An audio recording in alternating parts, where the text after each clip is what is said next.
We're thankful that he gave us such a great example of what it looks like to be a servant when he humbled himself and washed the feet of his disciples.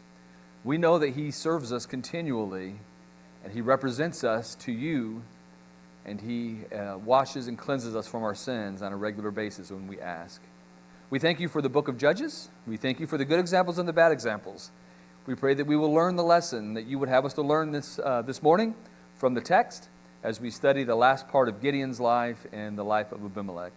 We love you. We pray that you will help us as we worship you today. In Jesus' name, amen. All right, so we are in Judges chapters 8 and 9. We're going to finish up the book or the story of Gideon, but just a little bit of review. We have the cycle of the Judges. Everything's going okay.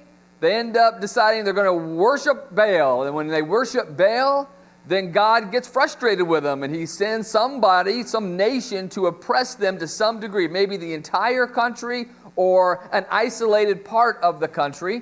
And when he does that, eventually things get so bad that they cry out to the Lord for help. When they cry out to the Lord for help, he raises up a judge. That judge not only judges them, but one of the primary things he does, or she does, is goes out and leads in battle. Now, Deborah didn't lead in battle, but these judges ended up going out and being the battle captains out there in the military. And usually, after they conquered their opposing, whoever was oppressing them, and all the oppression stopped, they had peace as long as that judge lived. And once that judge died, then they would return to the Baals and the cycle would start all over again. Brian did the diagram there that shows that this really was a spiral. It wasn't just a cycle and it was equal every time. It was a downward spiral. Every single time they did this, things got worse and worse and worse, and they got further and further away from God. We've already looked at Othniel, who was the first judge, Ehud, who was the left-handed judge, Shamgar, who killed a bunch of Philistines with an ox goad, and we looked at Deborah, and now we are looking at Gideon. Last Sunday, Brian took us through the first two chapters that talk about the life of Gideon, how he was minding his own business, threshing wheat on a winepress, and God told him it was going to be up to him to deliver the people. We know how that particular conversation went. God gave him a few signs. He tore down the altar, and then he goes with his 300 men and fight 135,000 of the Midianites. When they bust the pitchers and they blow the trumpets, God sends this incredible amount of confusion among the people. They start killing themselves. And then the 300 of Gideon's army chase 15,000 of the survivors. And that's where we pick up. Gideon is on the hunt for the 15,000 who have escaped with his 300 men. And so I want to show you a little bit about how this ended up going in the battle. So what they've done is they've had the battle up here, and now the two kings, Zelma and Zalmunna, have left. What has happened, the Ephraimites have come because Gideon asked for help. They have come and killed two princes, Oreb and Zeb. They've captured and killed them, one on a winepress and one on a rock. So that is where they have gone. Now they've gone down toward south. They've crossed over the Jordan River, the 15,000 men with Zelba and Zalmunna. When Gideon gets to Succoth, right here, when he gets there, he goes to the men. Now his men are tired. They've been battling, they've been fighting, they're tired. He goes to the men of that city and says to them, my men are tired, they need some bread. The men of Succoth say, not a chance. We're not giving it to you right now because you haven't captured them yet. And so he goes, I'll tell you what. He didn't argue with them. He just says, this is what's going to happen. When I do kill them, I'm going to come back here and I'm going to get some briars and I'm going to teach you a lesson with those briars. And then he goes to the next town. When he gets to that next town, same response. We're not going to help you. You haven't captured them yet. We don't know what's going to happen. We want to stay neutral until we find out if you're really going to win the battle. And so he says, okay, when I come back and I have one, I'm going to tear this tower down and I'm going to kill the leaders of your town. And so with no food, no bread, they continue down. They do come up and they track down the rest of the army in Zalmunna. They kill the entire army, the 15,000. So these 300 have killed another 15,000 men. And the only two they bring back, they bring the kings back, Zalmunna. They bring it back to the town and they say, look, we've done it. We've captured them. We've won. And they ask a young man, I want you to give me the list of the leaders of your particular town. So he's 77 men. And he's listening. That's pretty good. You know, sometimes when the kids were growing up, can you name all of our elders? I can, you know, they would usually get all of them. And it was just 5, right? So this kid this young man knew the 77 leaders of the town, and he takes them, punishes them with the briars in the one town, tears down the tower in the other town, and kills the leader. He kills the leaders in the second city and not the first city. The first city, second, he just punishes them with the briars. And after that, he tells his son to kill the 2 kings. His son is still a young man. And his son's like, Dad, I can't do it. You know, I can't do it. And so the king, Zalmunna, sort of, I think, smart off to him a little bit. Say, you know, if you're a man, do it yourself. And so he takes out the sword, he kills him himself. And the people of Israel, they want to make Gideon their king. You rule over us, you reign over us, and your children reign over us, and your grandchildren reign over us. And Gideon's response is, no, the Lord should reign over you. It's the only thing I ask for.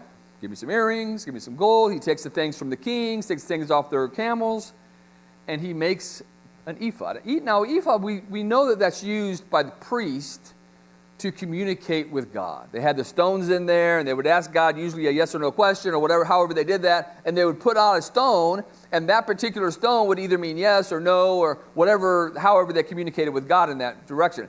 We don't really know that that's what this was intended for, that he wasn't trying to set up this in order to communicate with God. The word actually means a very ornate, fancy piece of clothing, outward garment. So it could have just been, he just wanted a really fancy piece of clothing, and that fancy piece of clothing ended up being something that they worshiped. It became an idol to them. You know, it sounds sort of silly, but that's exactly what happened. We're told that Gideon had many wives and 70 sons. Now, you can't have 70 sons unless you have many wives.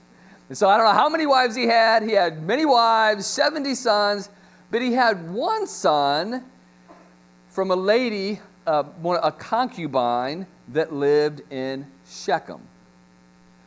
A concubine wasn't really considered a legitimate wife. You remember Hagar? She ended up being his concubine, but when it came time for him to give his inheritance out, he got something, but it wasn't nearly on the same level as what the rest of the sons got from his legitimate wife, Sarah, or even his second wife that he had sons after.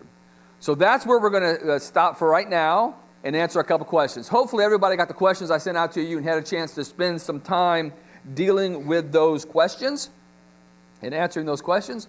So the first question that I have for you is, in Judges 8, 1 through 3, Gideon chooses a measured and diplomatic response. I think I forgot to tell you this. I forgot this part of the story. So now we've got to go back to this part of the story, and I got to tell you this. When this whole battle ended up where they were running, they called for the Ephraimites to help. The Ephraimites killed 2 of the princes there, Oreb and Zeeb. They killed both of those. And then when they come up with Gideon, they contend sharply with Gideon. I mean, you look at this. They contend sharply with him. And it says, why did you not include us in the original battle? We would have joined forces with you. You've left us out, and we're mad at you, Gideon, for leaving us out. And Gideon's response basically is this: you've done more than us. All we've done is killed the soldiers. You've killed 2 princes. And that calmed them down a little bit, so they weren't mad anymore. They weren't aggravated with him anymore at all. So the question is, how he responded to the Ephraimites. And it brought that tension down to the point where they were like, oh, okay, we don't have to fight you anymore. What can we learn from that? All right, Mary has something. Raise your hand, your microphone, speak directly into the microphone. Don't wave it around. All right, Mary, give us one thing that you learned from that.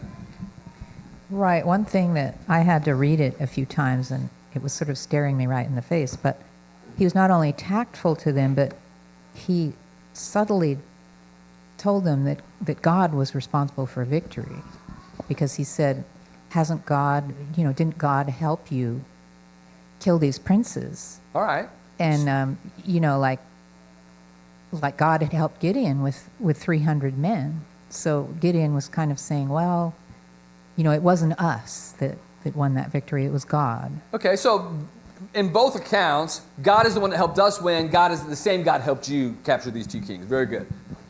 Anna? I got out of it like engineers and millionaires, they may design or pay the money for a building to be built, but actually the bricklayers are doing it. And so are we content to be God's bricklayer, or do we resent the work that God has given? Okay, so all work is important. Whatever God calls us to do, that is a very important task. Now, I'm just going to tell you this. If you have something, raise your hand.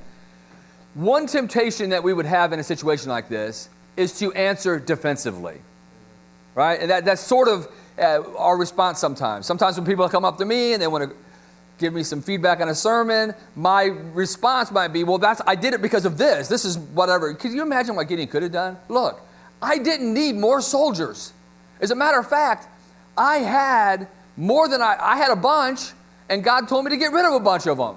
So I had 32, 20, a whole bunch left. I'm ended up with 12 left. I ended up with 10. And then God says 10 is too many, and I get down to 300. And that's how many God wanted. And he could have argued this with them in a defensive mindset, and that might have brought this up to another level instead of giving them credit for something good that they did and help them see what they did was very helpful here. And that sort of brought this down a little bit. The Bible teaches a soft answer turns away wrath. And I think Gideon answers it. Mary used the word tactfully, diplomatically. His first response isn't putting up his dukes, ready to defend himself for his actions. His first response is, look what you've done. You've done a lot. And you contributed more than we could have asked for. Herb? So when there's a disagreement, especially if you're responsible somehow in a leadership position, you got to ask yourself, what is your goal here? Is your goal here to prove I'm right? Is your goal here to be able to say, well, if you'd have done this, then this wouldn't have happened? Or is your goal rather to offer a love, forgiveness, reconciliation, grace, or mercy?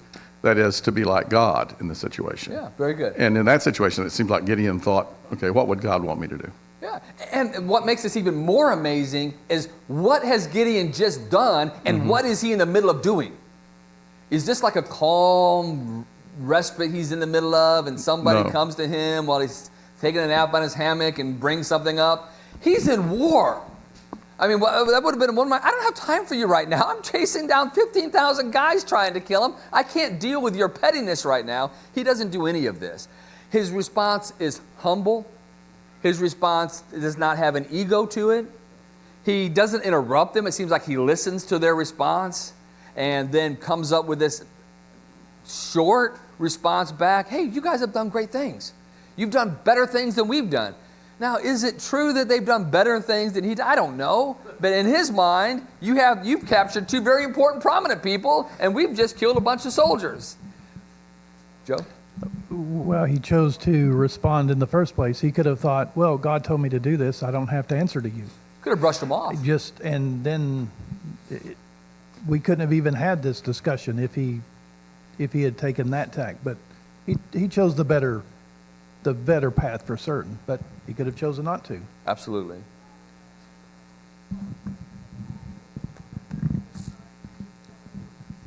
Other points that we can learn, if you are at fault, as Herb says, you just acknowledge that, hey, I botched that. I blew it. I should have included you. Now, he didn't need to include him at the beginning because that wasn't God's plan. But if he had botched it and should have included them. He could have just said, you know what, I made a mistake there. I should have called and let you know what I was doing so you could participate in that. And then, as Herb pointed out, let's focus on the solutions here. Let's focus on how we can get to the next step. We still have 15,000 guys to kill, and I can't spend all day arguing this thing out. So his response was just very masterful on this occasion. Now, as Brian's pointed out, we don't need to emulate everything about these guys, but some of them are mentioned in Hebrews chapter 11, so there are some things we can't emulate. And I think this measured response by Gideon, when we enter into conflict, is something that we could learn from. Just take a second, take a deep breath, acknowledge what they're saying, respond positively, and then we're able to move on with it. Anything else on this one? All right, so the next question was, in Judges chapter 8, Gideon holds the leaders of these two towns accountable for their inaction, the refusal to help. Now, the Ephraimites wanted to help. We wanted to help. We wanted to help from the beginning. We're willing to help now. We answered your call and killed these people. Now, these two nations refused to do anything. So should we hold people accountable for their inaction today? And if so, how do we do it? Mike? I think it has to be proportional to the action because, the armies were starving and they were really hindering them. So not everything is a crisis like that. Okay, so in some cases, you might handle it, you might even just not even deal with it because it's not worth dealing with. But this was a pretty critical thing that they did. They had hungry soldiers trying to do doing what God told them to do, and they refused to give them the very basic necessities of bread. You would think that, all through the scripture, if you're not willing to provide people food when you have it and they don't, almost regardless of the situation, you're in the wrong. And so they should have provided the food. I think that was these people did not do what was right, and it really isn't debatable. And so that inaction was serious, and so that inaction maybe needed a stronger response than some other inaction. What else you guys get on that one? As you are thinking about this, let me say this. Are there consequences for us doing nothing? Inaction oftentimes has consequences. We've all experienced it. You sweep stuff under the rug because you don't want to deal with it, and whatever conflict, whatever the case may be, and usually what happens to things you sweep under the rug because you don't want to deal with it? What happens? Is it good or bad? Bad, right? It's always this way. If you don't take care of your vehicles, as you need to take care of your vehicles, you're going to have a consequence. If you don't do the things maintenance-wise in your own family, in your own life, if you don't stand up for God on the small things, you're not going to stand up for Him on the big things. And so inaction is not good. It does have consequences. In James chapter 4, verse 17, it says, to him who knows to do good and doesn't do it. That's inaction, right? What is that to him? Sin, right? It's sin. So those who know what they're supposed to do and they just sit back and don't do it, it is sin. And so we can't allow ourselves or others to sit back and do nothing when action is required by God. And so that's what we're dealing with here. Randy? Yes, and being held accountable also, thinking about it, motivates us to go ahead and do something. Like, sometimes I think about how God might hold me accountable for my lack of action in terms of evangelism through my life. And so it's making me think more and more about what I need to be doing. Yeah, if we know we're going to be held accountable, that usually gets us to not just sit back and do nothing. If we think we're not going to be held accountable, we're more likely to do nothing. So if we know we have a relationship with other Christians, that if I start doing stuff I shouldn't do, or if I refuse to do what I should do, someone's going to come and hopefully in a tactful, kind way, give me a little kick, get me going in the right direction. So one thing is, as far as how do we do this, you want to always try to solve conflict and encourage people at the lowest level and the fewest people knowing about it. So if you do see someone not doing what they should, typically you don't start out with blasting them in front of a bunch of people unless what they're not doing is in a bunch of people. So the Bible teaches us about this over in Matthew chapter 18. do it privately. If you notice someone is not doing something that they should do, go to them privately and have a conversation. You know, I've noticed that you don't do this, that you should be doing. Make sure you do that. Be gracious and understanding. You don't know why. Listen first, right? That's the key. Let's say I notice Dave's not doing something he's supposed to be doing. If I go straight up firing at him, why aren't you doing this, and yelling at him, and I don't know the whole situation, I'm going to end up apologizing probably. And then we're not going to deal with what he isn't doing. If I go to him and listen to him, you know, Dave, I noticed you weren't doing this. Is there a reason why? And Dave might have a great reason why at this particular moment in his life he can't do that particular thing. Does that make sense? So if you go firing on all, you know, your gun at people, you're going to end up in a lot of trouble. You need to make sure that you understand, I need to know why you're not doing what you should be doing.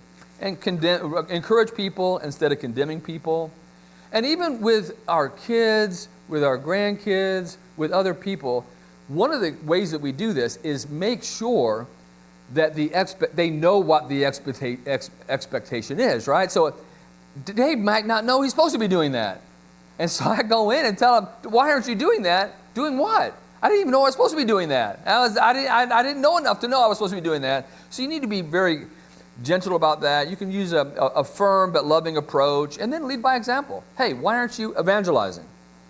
You know? Why don't you go with me as we go do this? So you can lead by example. Or they can see you doing something, and they can come up to you later and say, you know, I noticed that you're always talking about God to people.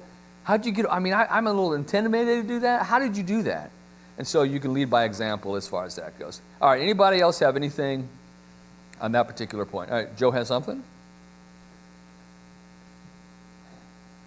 I had the questions ready on Wednesday. I just forgot to print them out. So I printed them out. I sent them to you on Thursday. Hopefully you had a chance to look over them.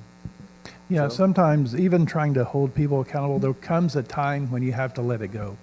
Okay. You try and try and try, and, you know, the Bible talks about dusting, was it your shoes and your feet? And you got to go. There's other things that you've got to do. Yeah, there's a lot of sayings we have. Yeah. I mean, in the Bible, you know, dust your feet off and move on to the next town if people aren't listening to you. Don't cast your pearls before swine, things of that nature. We have sayings that are similar to that. And so at some point, you might need to just politely, you know, I can't keep beating a dead horse. That's another saying we have. I can't keep badgering him about this. At some point, I've encouraged him to take responsibility. Now, if it's a sin, that's different. If they are living in sin, I'm talking about just inaction where they're not doing what they should be doing. You can lead a horse to water, but you can't make him drink. So at some point, you do have to say, you know what, I've done all I can do here. There's nothing else I can do. I've encouraged. I'm here for you. If you decide you want to do this, and what you're supposed to be doing, I'm here to help you. I'm here to help you remove any obstacles from doing what you're supposed to be doing. I'm here to help. So when you're ready, know that I'm here to help you, and I love you. All right, anything else?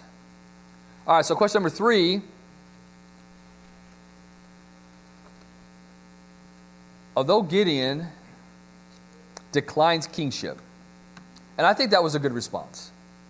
God's your king. And that's what God wanted to be, right? God wanted to be the king. He didn't want men to be king. It's going to happen later with Saul becomes king. I'm not going to rule over you. My sons aren't going to rule over you. But he makes this ephod, and it turns out to be something bad. I don't know that his intent was bad in making it. Maybe it was. You guys can comment on that if you want. Can something intended to be for good, and I put like a tradition, but you can go outside tradition if you want, turn out to be harmful for future generations? And how do we avoid this? How do we avoid something that we intended for good turn in at the next generation or the next generation turn in to be something bad? Does that make sense? I hope the question makes sense. So now you need to raise a hand. We've got Carol over here.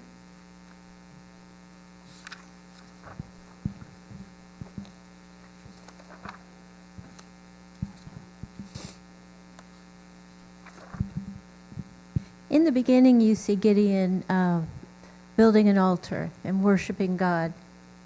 this is what he should have done again. I feel that his actions were self-motivated. Okay, could have been. I feel that he asked for gold for himself. I feel that And he he does live a wealthy life after this. He has He 70 does. sons. You don't have 70 sons unless you have some wealth. So he did prosper from this.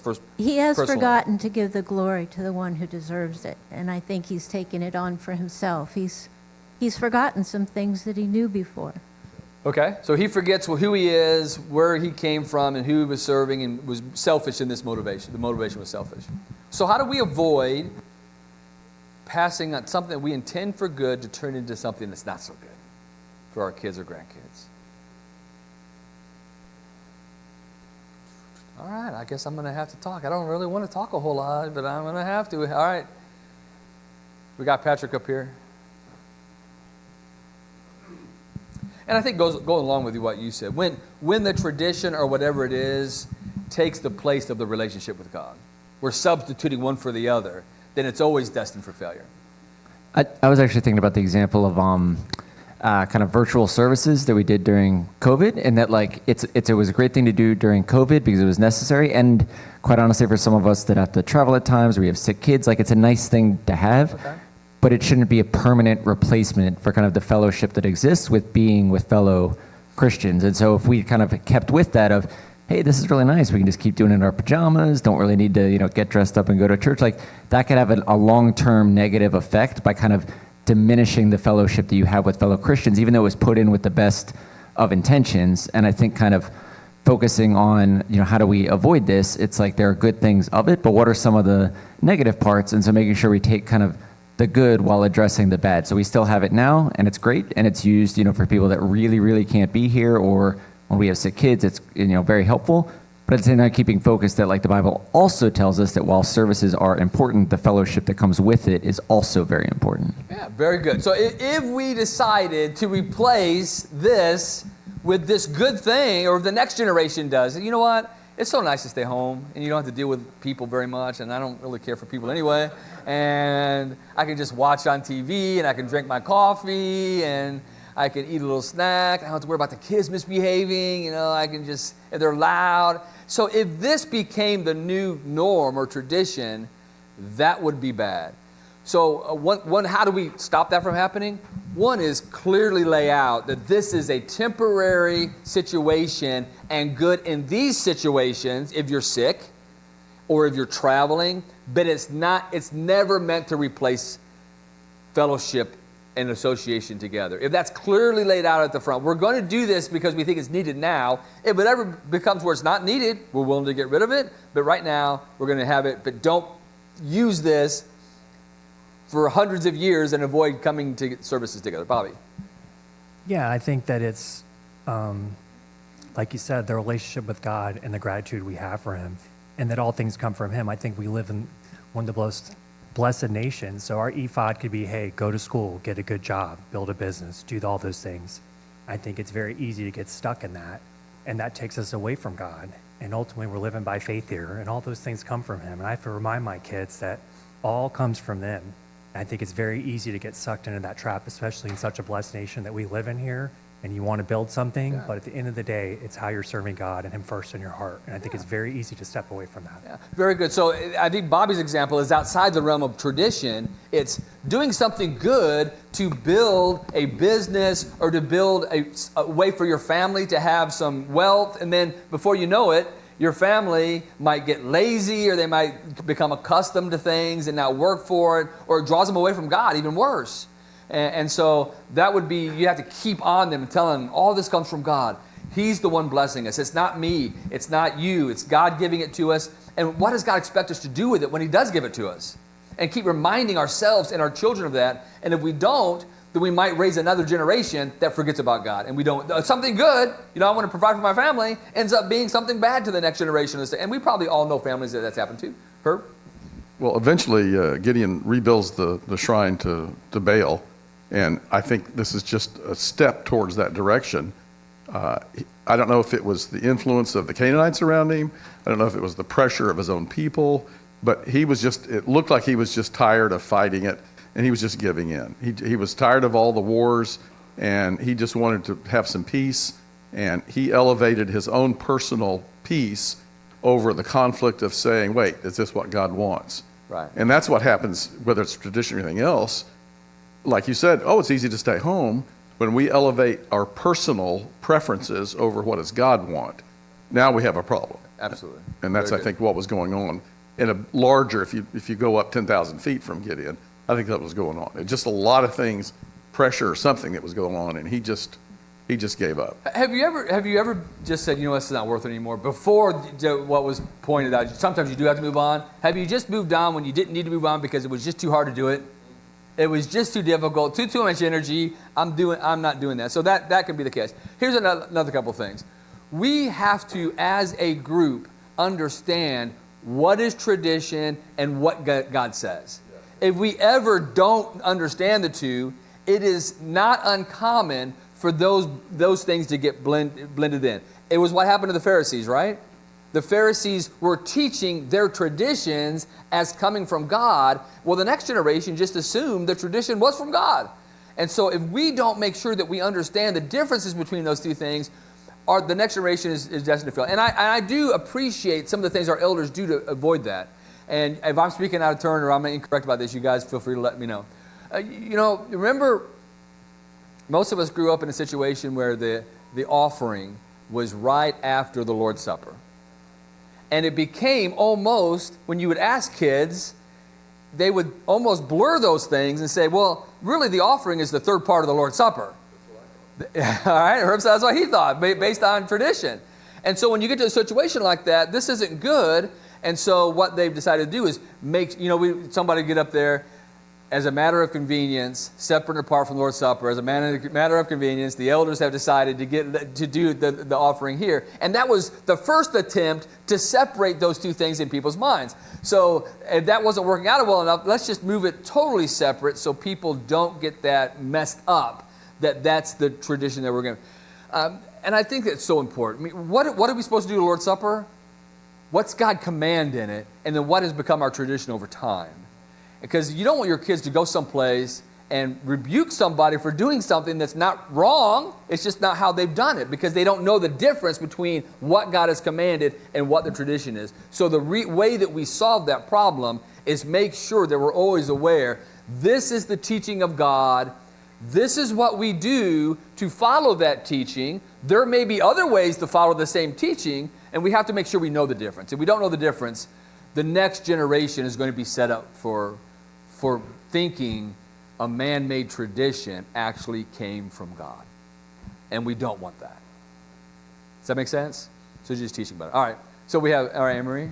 I think another way is, it's hard to avoid those traditions being in place, but to be able to have those conversations, and just like in the last point, for the older generation to be approachable and be willing to be talked to by the young generation, but the young generation feeling comfortable to ask questions and pull people aside and ask, why do we do this? Can we do it another way? Just be willing to talk to one another, because those can be uncomfortable conversations. Yeah, because you don't want to have an environment where if somebody asks a question, they're just brushed off, or worse, why would you ever question that? We don't talk about that. That's just been something we've done for the last 75 years, and we're never going to do it differently. I did have an issue with this personally.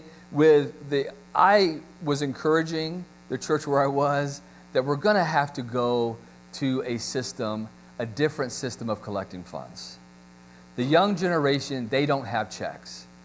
So before COVID, that was like anathema, right? Having a where you can send your electronic payment. That was like, that you can't do that. That's wrong. How dare you say something like that?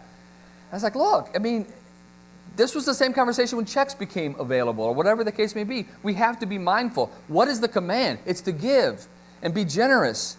It's not necessarily a written check or cash or whatever. And so I think COVID did have it woke us up to a couple of these traditional things. Now that it can't be done, we have really something we have to think about. And so we had to do that. So a couple other things. I think it's good to regularly reevaluate our traditions and say, is this helpful still? Is this a tradition? And if it's from God, there's no evaluating of it, right? If it's a tradition, let's look at that tradition and see if it's still helpful. Because things are supposed to be helpful. If they're not helpful, then we need to reevaluate that. And then teach the next generation the why behind the practices, not just the practices.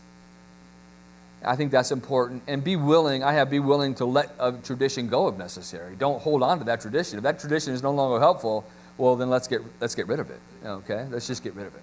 All right, so we got to move on to the next chapter here. So chapter 9, you have a situation where Abimelech, he is the child of the handmaiden, and he's from Shechem. So he goes to the people of Shechem and says to the people of Shechem, hey, is it better to have 70 people, Gideon's sons, rule over you, or just have one? And so they had to talk about it, and they said, you know what? He's our flesh and blood. Let's go ahead and let him rule over us instead of these 7. And so they go and they give him 70 shekels of silver from the temple of Baal.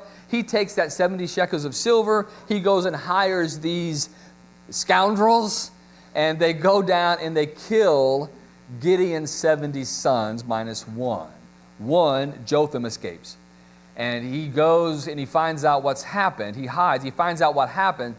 He goes up to the Mount Gerizim and he shouts out to the people of Shechem. And the basic response to the people of Shechem, the parable was, all the trees wanted somebody to rule over them. And so they go to the olive tree. The olive says, no, I'm producing olives here. I'm doing a good work here. I don't want to get involved in that. He goes to the fig tree. You know what? I produce some figs. People use it, so I don't want to do that. Grapes, the same thing. And they finally go to the bramble bush. And they say, you rule over us. And what do they ask? They're asking for shade. A bramble bush does not provide shade. And they don't even realize that. So they accept a bramble bush to be ruler over them and their trees. And they're not getting shade in the bramble bush. The bramble bush should be getting shade in them. And his point that he makes to them, if what you're doing has been on the up and up, I hope God blesses it. But if you have been unfair to the sons of Gideon and to Gideon, and this has been selfish motivation, I hope a fire comes out of you and kills the people of Shechem and and kills Abimelech. I hope you're all destroyed, basically is what he's saying. And that really is what happens. Later on, there's a guy named Gaul who comes over. He starts giving some problems. I could be a better leader than Abimelech. They already are discontent with Abimelech. And it's sort of natural for people, if they see that someone is discontent with a leader and they want to be leader, they'll get in that crack and they'll try to spread it right open. That's exactly what he does. There's a fight that happens, and the people of Shechem are destroyed. Abimelech comes in there. He's killed most of them. The rest of them go to this shelter, this tower, and he burns it down on top of them. All right? Literal fire comes out, right, and burns it down. He goes to the next city. The same thing happens. They hide in the tower. He's getting ready to burn that tower down too. He gets too close to the tower, and a lady drops a millstone on his head, cracks his head wide open. He doesn't die instantly, but he knows he's about to die. So he asks his servant there, his armor bearer, just kill me because I don't want it to be told that a woman killed me. And so he's dead either way, so it doesn't matter. And so now he lives on as a guy who had somebody commit suicide because of this. So the next question here, and we only have 6 minutes left. I want to give a caveat.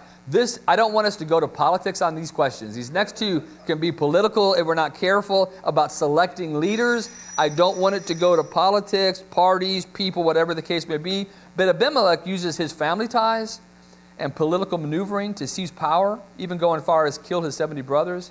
What insights does his ambition provide about the misuse of power and the corrupting influence of pride in leadership?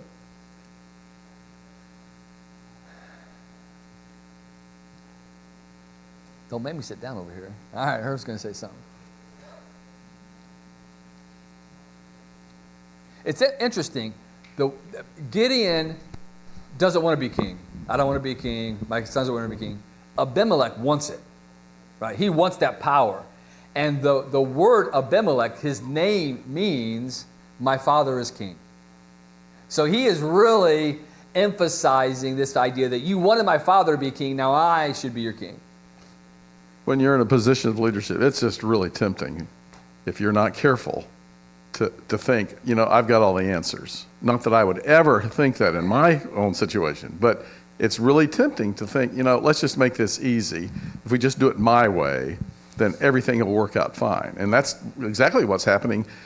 I mean, even Gideon was headed down that road. He accepted gold, which is like a king. So his example for Abimelech was, well, maybe being a king's not too bad. Even though he didn't use the term king, he used the term ruler. So the temptation is to abuse the power you have because people are looking to you to make a decision. Okay. And it's easier to say, let's just do it my way, than it is to say, wait, let's collaborate. For sure. What should we do? It's easier just to make the decision and say, you guys live with it. Yes. And I think the elders here are good at not doing that. They want our input on a regular basis. So that's good that we have leadership that ask for input. A lot of places don't have that. Tom? Just an observation that where there's a void, someone will step in.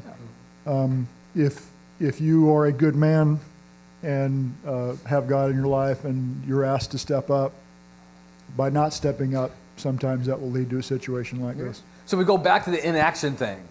Right? So if good people refuse to act, and if good men refuse to lead, somebody's going to fill that void. And you might get a scoundrel in there. We have to have elders, and if these guys don't want to do it, we're going to go down to the next tier, and before you know it, we're scraping the bottom of the barrel. That's not true of the 5 we have, okay? But that does happen sometimes. I was going to say, this question gets answered later. It's hard to answer this question out of Judges 8 through 9, but it gets answered whenever the real king, when King Jesus comes here and we see that he's a servant, even like the talk that Dave gave this morning, we see that the role of the leader isn't what they're thinking it is.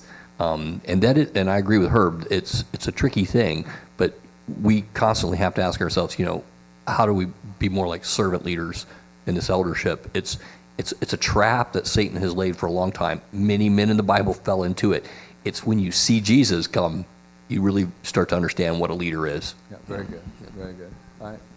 Chris? Yeah, on the idea that where there's a void, someone will fill it. I mean, we can apply that in our own lives too, right? Where we are not spiritually paying attention, Satan will use his influence to try and fill that need. Yep. And I kind of have the opinion, I see that in how the world is run and how leaders are selected. I mean, we know God puts people in power, but where those people might refuse to lead or whatever, I mean, Satan will have his influence too. And power absolutely positively corrupts. There's no, at least who I am and how I think, I've always been very bewildered by how power causes people to do the things like Abimelech did. It just is beyond what I can really perceive as someone having the desire to do, but somehow that corruption happens. Power is intoxicating and power is corrupting, for sure. We see that all through human history. We see it today as well.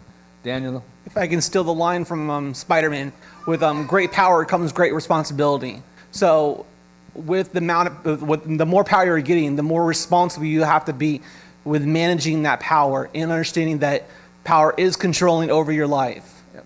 Very good. And we're going to have to end here, but here's the thing. I heard somebody say one time, don't look at the leadership. The problem with leadership being corrupt is it's corrupt there. The problem is it's corrupt here, right? So in other words, it's situation. If we're corrupt, we don't have good people to send to our leader, be leaders. So the answer is all of us become people of integrity and influence other people to become people of integrity. You don't start, learning that to be a good person and a godly person and a person who exercises integrity when you become leader. That has to start years before that. Does that make sense? So I looked up both passages about elders, and there's a lot of character and being able to do the work. Are there people that have the character maybe to do the work but really can't do the work? Yeah, and that's okay. Are there people who might be a great leader but they haven't exemplified the best character? Yes, that happens as well. So God wants us to focus on, if everybody who led us in the churches and in the country and all over the world had the integrity that God wants them to have, we would have a different world, right? All over the world would be different. We don't have that. We live in a fallen world. And the thing that I don't know who brought this up. You can go ahead and ring the bell. is you can go ahead and ring it. It's time for the second one, right? We're a minute late. I lost my train of thought, sorry. The bell, second bell, saved by the second bell.